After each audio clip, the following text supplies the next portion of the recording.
इसीलिए अरबी शायर कहता है लैसल यतीम मन इंतहा अबवाहु मिन हम्मिल हयात व खल्लफाहु जलीला। अरे यतीम वो नहीं है, अनाथ वो नहीं है जिसकी माँ और जिसका बाप दुनिया से चला गया हो। इन्नल यतीम हुवल्लज़ी तल्क़ा लहू उम्मन तखल्लत अव मशगूला।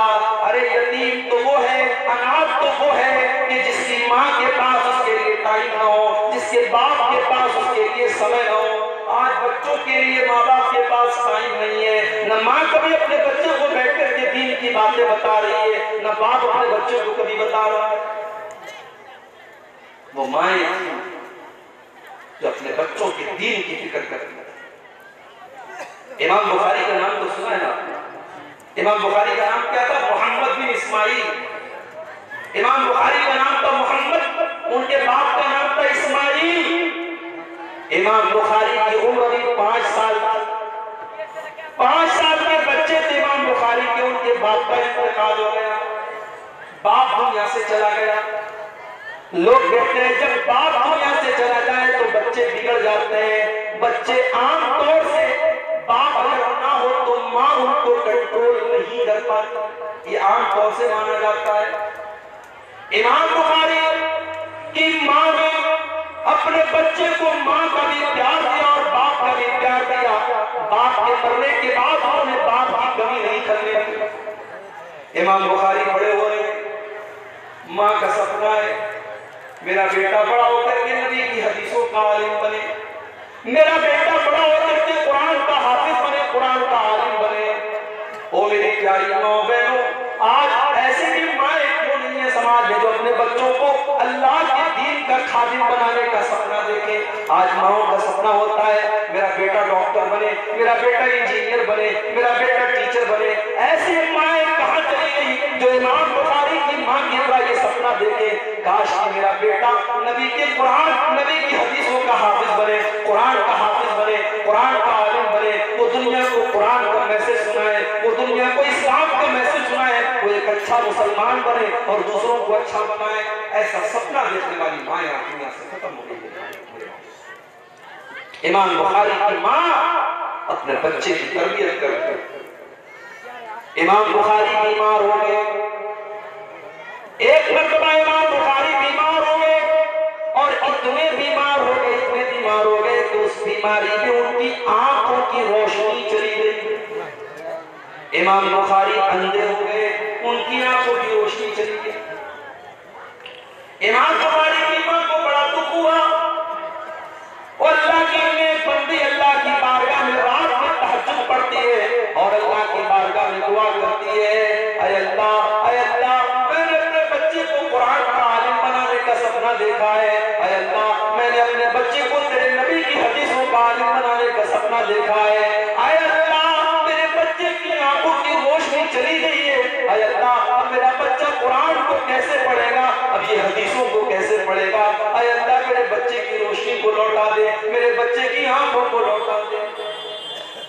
इमाम बुखारी की माँ रातों को रो रो करके दुआ करती और कहते हैं कि जब माँ अपने बच्चे के लिए दुआ करती है, अल्लाह के रसूल की हदीस है कि जब वालिदैन की दुआ, माँ बाप की दुआ बच्चे के हक में कबूल होती है।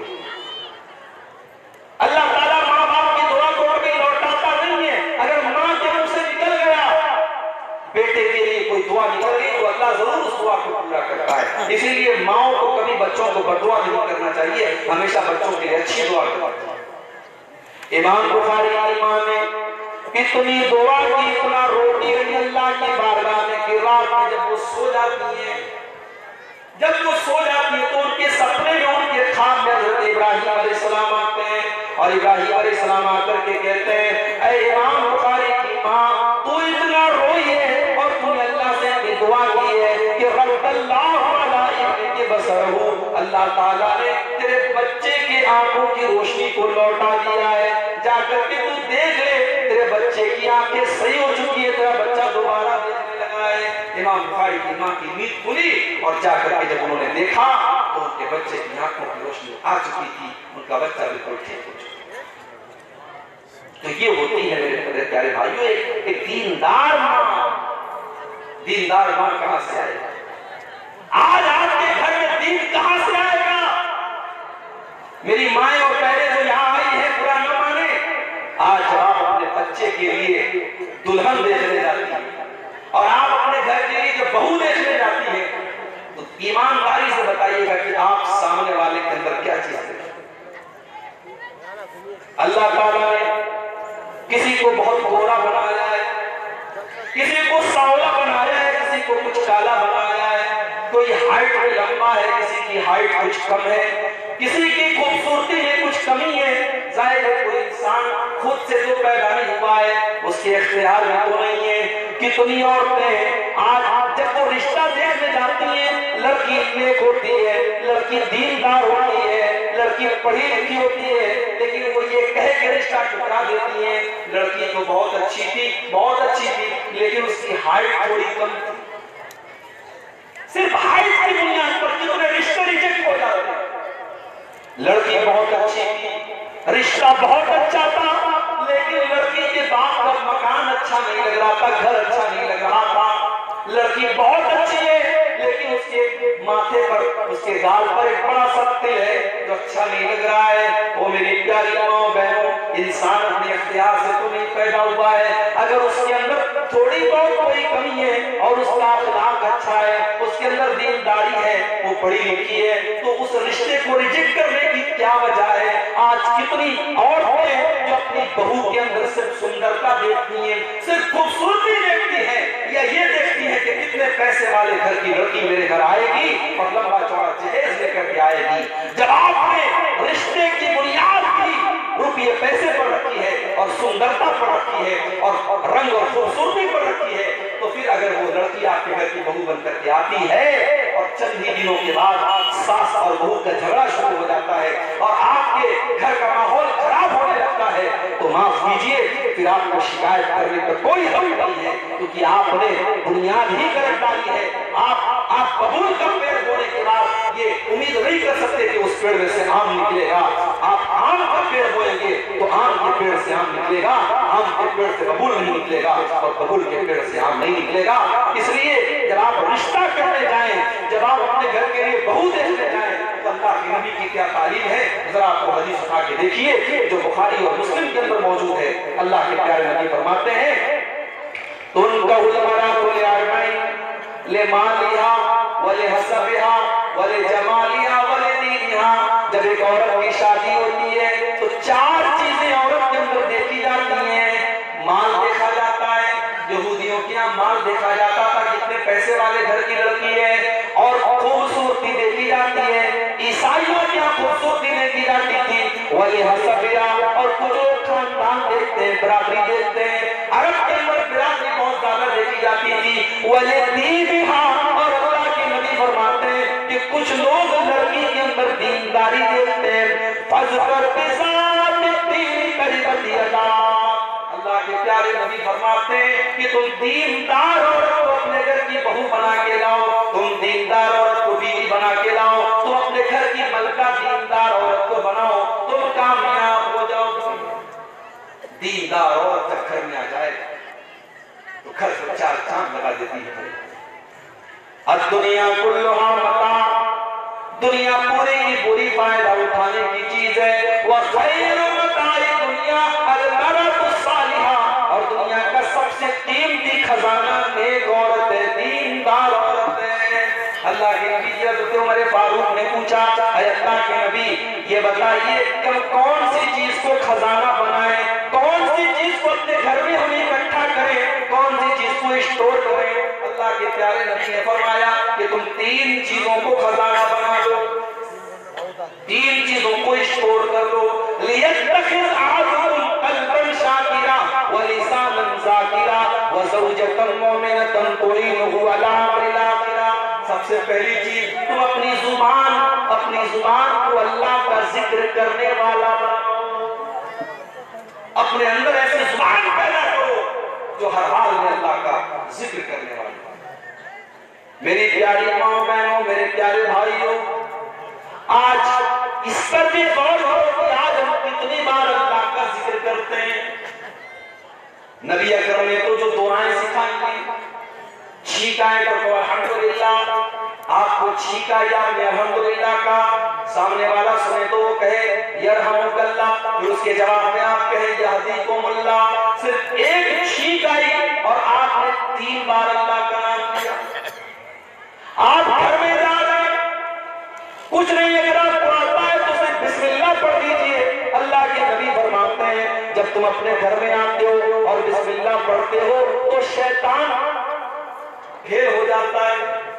जब तुम बिस्मिल्लाह पढ़ के घर में आते हो तो शैतान ये कहता है ला मबीता लकुम हाहुना, अब इस घर में हम रह नहीं सकते, ये तो बिस्मिल्लाह पढ़ के अंदर आया है। और जब तुम खाना खाने के टाइम बिस्मिल्लाह पढ़ते हो तो शैतान कहता है ला अशा हाहुना, अब यहाँ तो डिनर भी नहीं मिलेगा, अब यहाँ तो खाना भी नहीं मिलेगा।